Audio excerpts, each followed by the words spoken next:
Welcome to the crossroads of the known and the unknown. This is AJ Parr's Spiritual Journalist Podcast. Okay, welcome. We are here with two very interesting people. We have Betty Guadagmo, who is a spiritual coach. She is also the host of a very interesting IANS podcast. And we're here with JClay. He is a spiritual rapper, and both of them have something in common. They love A Course in Miracles. And this book, A Course in Miracles, has a really interesting story. We're going to be talking about that. But first of all, I want to say hello to our guests. Hi, Betty. Hi, Jay. Hello. Thanks so much, AJ. Hey, thanks for having us. Well, thanks for coming once more, Betty. We've had you before. Last time we talked about your near-death-like experience. It was really interesting. But since you are into A Course in Miracles, I want to talk about that because this is a book that was channeled quite a few years back, and the person who channeled it was a Jewish woman who did not even believe in Jesus, and the spirit or the light being that sent the message was Jesus Christ. So, can you tell us a little bit about this story, please?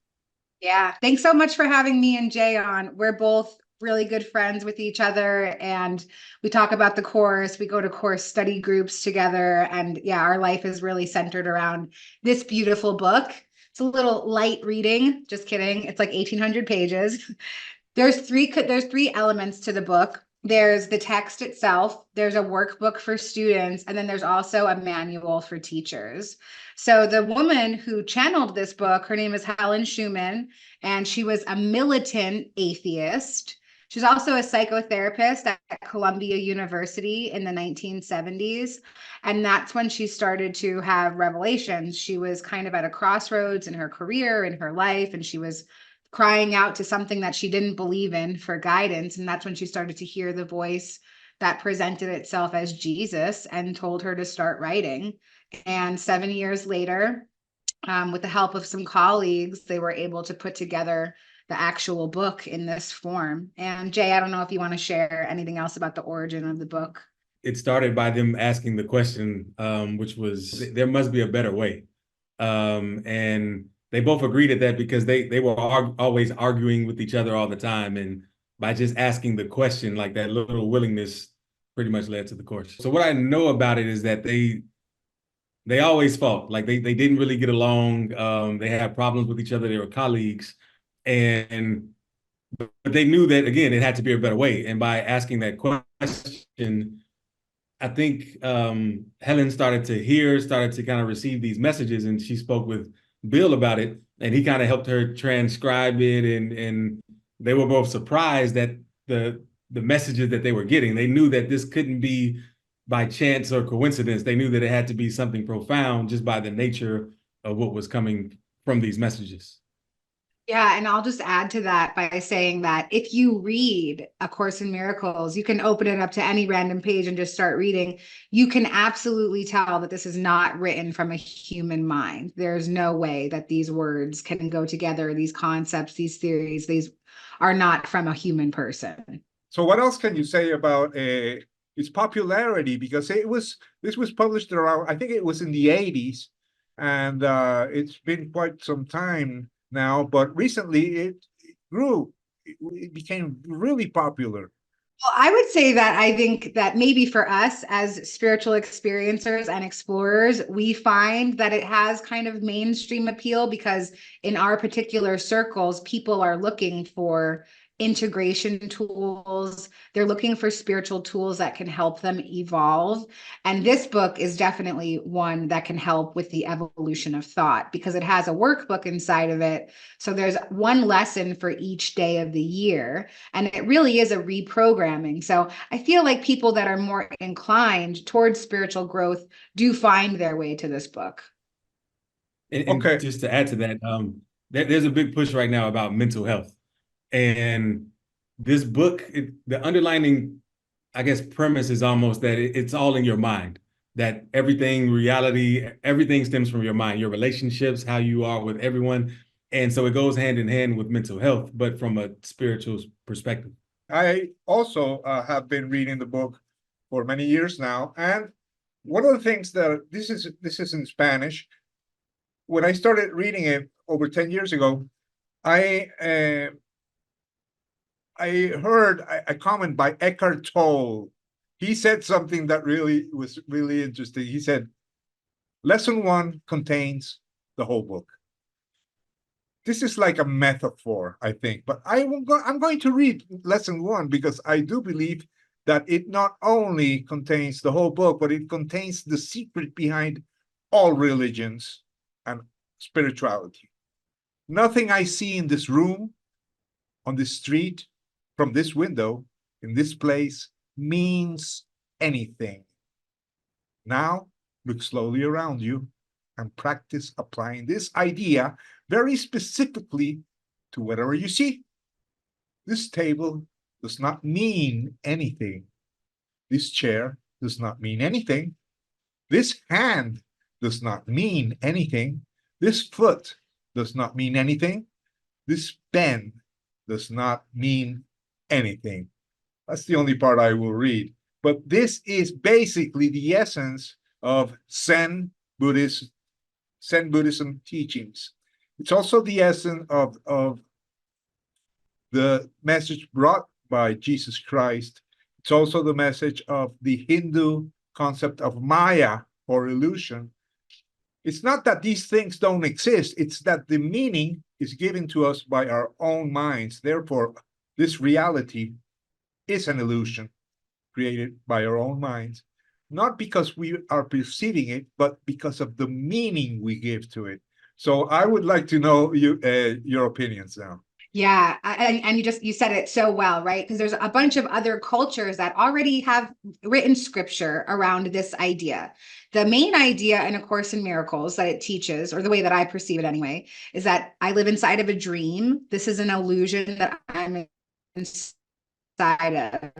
What the first like the first 30 or so lessons really teach me is about dismantling the meaning that I have behind things. So the lesson that you just shared, I don't know what anything is for. I don't know. And it doesn't actually mean anything because it's all part of a bigger illusion. So for me, I have to start to rewire my brain. And that's why the lessons are in a daily format, because I need to be in a constant practice of remembering that I don't know what anything is for and that nothing is actually real. So that's kind of the way that I interpret those beginning lessons. They are the most impactful for me. There's another thing that the book mentions. It mentions the Son of God. God as an abstract force takes human form, and we are all the Son of God. So can you elaborate on that? I like to see God as all, like all that is real. And that all that is real is important because the things that are real are things that exist no matter the time, no matter the place, just always are. And I feel like God is the not even embodiment of that, because God doesn't have a body, but it's all the essence of the things that exist beyond time and space, like love, joy, oneness, synchronization. All of these things are, in my opinion, God. Right. We can find similar things throughout the different scriptures of the different religions. And this is also what near-death experiencers say, right, Betty? There is a part in A Course in Miracles. There's a couple of parts that, depending on the lens of perception you're reading it through, it can seem a lot like a near-death experience. There's one aspect of the Course that talks about the final judgment. And it is that there is no judgment because nothing has actually happened. But the way that the Course describes this final judgment is a lot like a near-death experience. And it talks about light shows and light boxes and lots of things that you'll hear experiencers talk about as well, kind of like this bright light, this beautiful unconditional love. And I also would like to add that this book has nothing to do with Christianity. In fact, this book dispels many things that the Christian Bible does talk about. But this is from this prophet, this teacher that we have, Yeshua, who came and channeled this for us, to not leave us with the mistranslated jumbled words of the Bible. I agree with everything Betty said. Like it's that unconditional love. And the thing about this book is that as the book describes it, it removes the blocks to love. And so all that we want to experience is love. Everything we do is for love in some way. And this helps us remove those blocks, because we might feel we're inadequate. We might feel that we're not worthy of it, or that it's not in abundance. But the way the Course breaks down the mindset of the ego, it makes it easy for us to see where we went wrong, where we misjudged or miscreated in this so-called world that we call real. Great. There's another thing that I wanted to ask you guys. It's about the holy instant. What can you mention about this? I'll take this first, and then I'd love to hear Jay's thoughts on it too. So the holy instant is about a shift in perception. So I can have a holy instant at any moment. And this is what some would consider being a miracle. So in A Course in Miracles, it teaches us that miracles are shifts in perception. So, you know, one of the things that I really love about A Course in Miracles is that it's constantly teaching me that I don't need to live in resentment. And the book says over and over and over again, to see my brother as I see myself, to live in a constant state of love, to see ourselves as God sees us. And yeah, so for me, a holy instant is that shift in perception when I can let go of anger or rage or resentment or some sort of lower frequency emotion and come back to the realization that nothing's actually happening. Nothing really means anything. I'm living inside of an illusion, and it doesn't have to be a nightmare. It can be a happy dream. I agree. Like it's a miracle. And the Course says something about where a miracle, you can't really experience them alone. It's with two or more people. So let's say you're experiencing something bad that just happened that you judged as bad. And a friend or someone says, well, how do you know it means that? It could mean that this is going to happen for you, this new good thing, or it could mean even this other good thing can happen. And just that instant, like that willingness to see it from a new perspective, you instantly feel better. You have that holy instance because you're like, oh, okay, I'm not seeing things wholly. I'm seeing things in part. And in a sense, a holy instance is a rejoining with all there is, instead of just a separate piece of the whole. What is the actual methodology that people who are interested in studying A Course in Miracles should follow? What should they do? Should they read it every day? Can you talk about that? You know, there's a different lesson every day, etc. Like I think everyone should read this course at least by themselves, but it is helpful in a group. So I would suggest, well, the course says it has different sections: the preface, the text, the workbook, the manual for teachers, and it's one other part that I can't remember. But you can read it in any order that you want. But to get the most out of it, in my opinion, you should make sure you read the text as well as do at least one lesson per day. And if you do one lesson per day for an entire year, you'll have enough to perform to do your part in performing miracles with others. Yeah, I would like to add something that I did to help me prepare for the course. Before I actually got the course itself, I read a bunch of books about the course because this is very dense information. So for me, a book that I always recommend to people is A Course in Miracles Made Easy by Alan Cohen. It's very digestible. I devoured that book in one day. I absolutely loved the way that he wrote, and it actually prepared me for what this book is about. So I definitely highly recommend finding some books about the course. And just like Jay said, definitely doing a workbook lesson a day. It's a reprogramming. So the reprogramming can take best effect if you're doing it diligently and having some sort of spiritual practice around it. Definitely reading the text is obviously a very important part as well. My favorite part of A Course in Miracles is the manual for teachers. It's much more digestible for me to read. I love the messages that it has and what we're here to do as Course in Miracles teachers. So that part of the book really resonates for me, but I definitely needed books to understand the book. How has this book changed your life, Betty?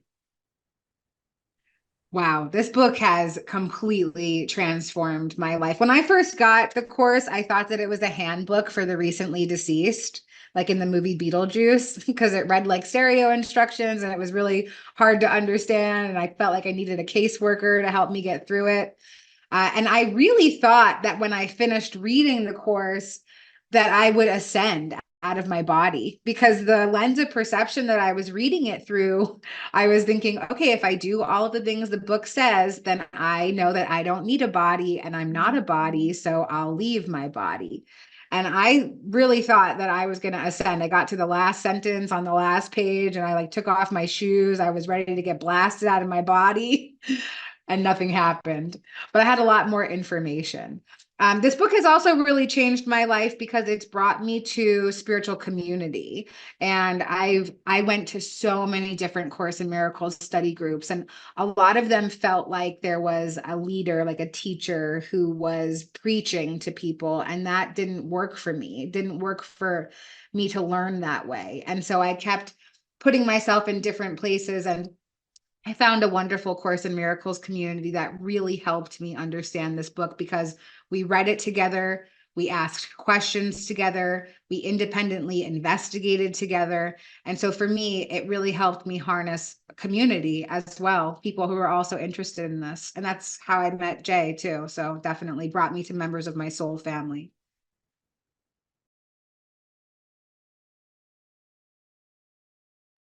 How about you, Jay? How has this book transformed your life?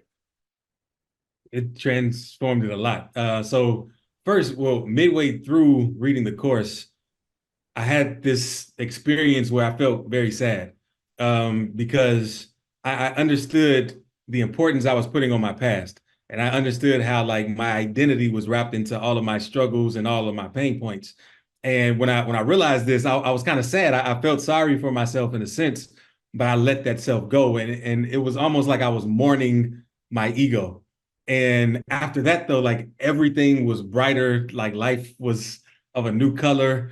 It changed my music. So I'm a music maker. I used to make regular rap like everyone else. But after that, I knew that there were certain songs that I couldn't release because it does nothing for me. It does nothing for the collective.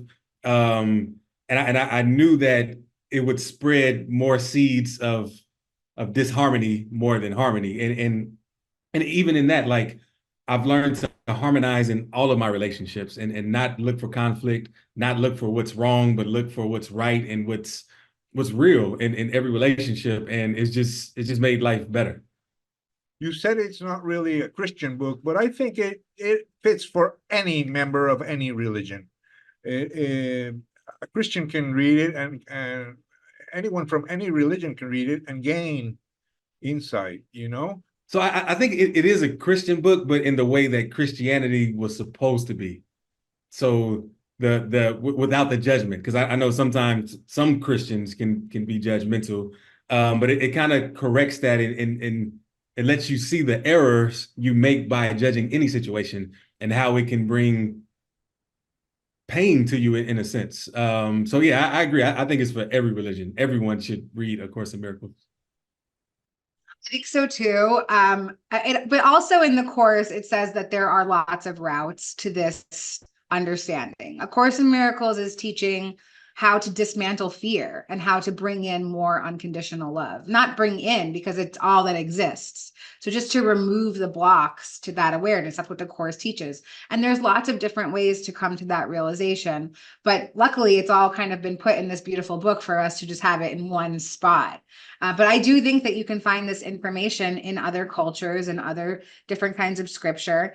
Obviously, I'm a big fan of A Course in Miracles. I think that it can be really beneficial. And also because it's regimented. You do a lesson a day. It's all there, right? And I think that discipline is such a huge part of spiritual growth. It's like going to the gym every day, but it's the spiritual gym. So by the time the year is up, I've got big, huge spiritual muscles because I'm in a practice of always centering my thoughts back to God, back to source, and back to these teachings.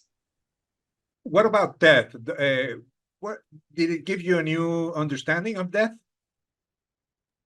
Yeah, I don't think death is real anymore in the sense of how we see it. Like death is just a change in space. It's just a new reality. And we live on. The part of us that's real will always be. We will never experience a time when we weren't. And yeah, so death in a sense is really just an illusion. And the Course kind of confirmed that for me in a way that I can even rationalize it. Before it was like, well, should I fear death? Is death? I know death is going to come, but now it's like there's nothing to fear, and there's even no death to fear. Like even a physical. Well, I guess there's a physical death, but not. It doesn't mean anything. Put it like that. Yeah, I think that for me, I had already had my perception of death skewed by my near-death-like experience that I had before I found this book. But inside of this book, it definitely has so many comforting views because, again, this is an illusion. Death is only something that exists within the illusion. In real reality, which is what the Course is teaching us about, there is no such thing. We are eternal and we are nothing but unconditional love. Great. So, well, before we end, I would like to listen to some of your music, Jay. Can you play something for us? Yes. Let me share my screen. I'm going to play a song called Let Go.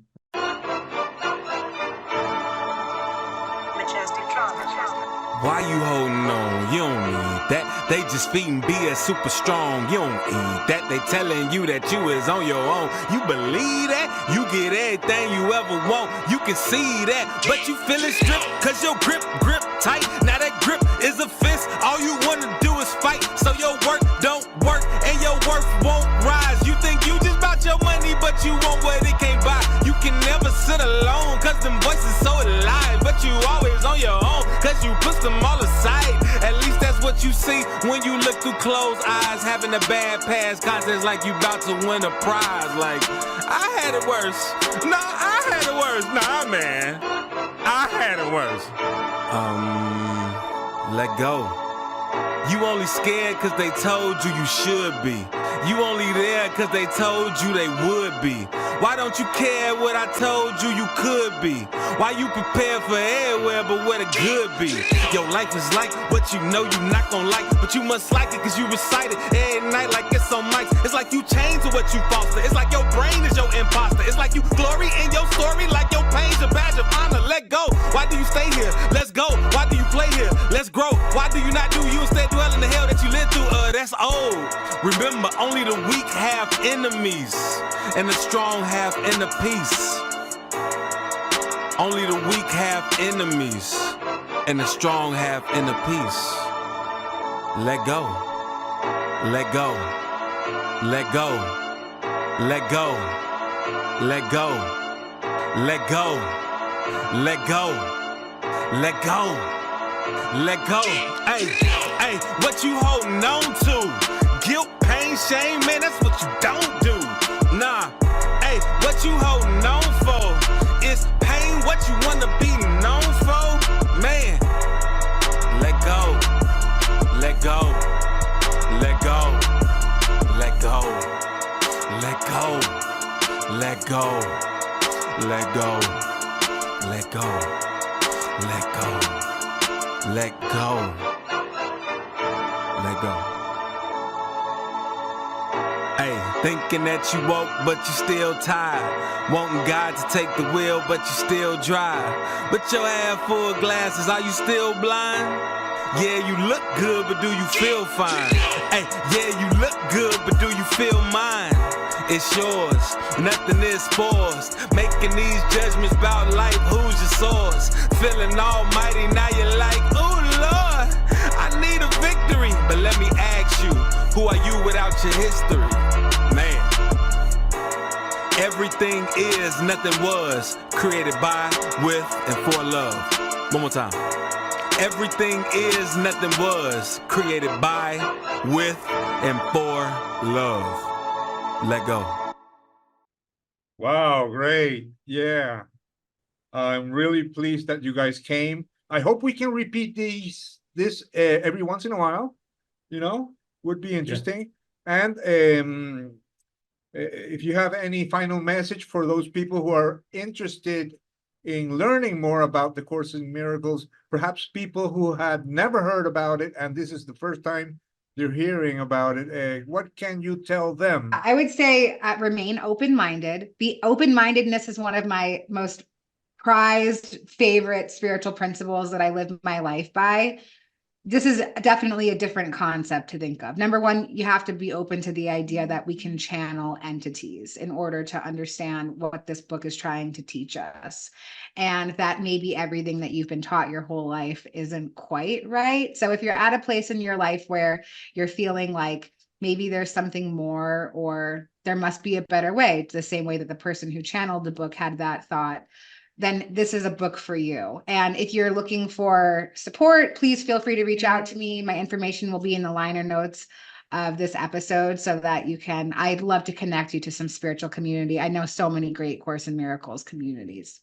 How about you, Jay? Yeah, and so when I first read the course, my mind wasn't completely open. I was a little skeptical, and I tried to poke holes in it, but I couldn't find any.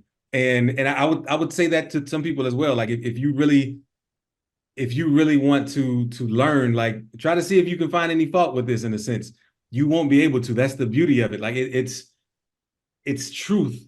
And the thing about truth is truth just is. Like no falsities can be brought upon truth. Truth will always be true no matter who believes it or not. And when you come to that truth, you'll realize it so much that it's like, wow, I have to change my life. I agree with this. So yeah, I would say just start reading it. Just start reading it and take your mind would guide you to the rest of it. And yeah, and the same thing like as well. Reach out to me if you have any questions. I love talking about this. I love breaking down why these principles actually work and how to apply them. I need to congratulate you, Jay, because I really loved your music. And also the production of the video was excellent. I think the combination of the music and the visuals was outstanding. So I know that you are a real artist, and also the message really, came through so well.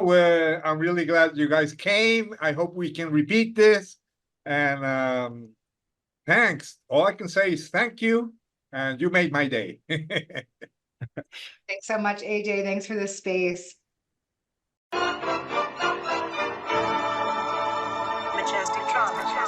Why you holding on? You don't need that. They just feeding BS super strong. You don't eat that. They telling you that you is on your own. You believe that? You get everything you ever want. You can see that, but you feeling stripped cause your grip tight. Now that grip is a fist. All you wanna do is fight. So your work don't work and your worth won't rise. You think you just bought your money, but you want what it can't buy. You can never sit alone cause them voices so alive. But you always on your own cause you push them all aside. At least that's what you see when you look through closed eyes. Having a bad past context like you about to win a prize. Like, I had it worse. Nah, I had it worse. Nah, man. I had it worse. Let go. You only scared cause they told you you should be. You only there cause they told you they would be. Why don't you care what I told you you could be? Why you prepare for everywhere but where the good be? Your life is like what you know you not gonna like, but you must like it cause you recite it every night like it's on mics. It's like you change to what you foster. It's like your brain is your imposter. It's like you glory in your story like your pain's a badge of honor. Let go. Why do you stay here? Let's go. Why do you play here? Let's grow. Why do you not do you instead dwell in the hell that you lived through? That's old. Remember, only the weak have enemies and the strong have inner peace. Only the weak have enemies and the strong have inner peace. Let go. Let go. Let go. Let go. Let go. Let go. Let go. Let go. Let go. Hey, what you holding on to? Guilt, pain, shame, man, that's what you don't do. Nah, hey, what you holding on for? Is pain what you wanna be known for? Man, let go. Let go. Let go. Let go. Let go. Let go. Let go. Let go. Let go. Let go. let go. Hey, thinking that you woke, but you still tired. Wanting God to take the wheel, but you still drive. But your half full glasses, are you still blind? Yeah, you look good, but do you feel fine? Hey, yeah, you look good, but do you feel mine? It's yours, nothing is forced. Making these judgments about life, who's your source? Feeling almighty, now you're like, ooh, Lord, I need a victory. But let me ask you, who are you without your history? Man, everything is, nothing was. Created by, with, and for love. One more time. Everything is, nothing was. Created by, with, and for love. Let go.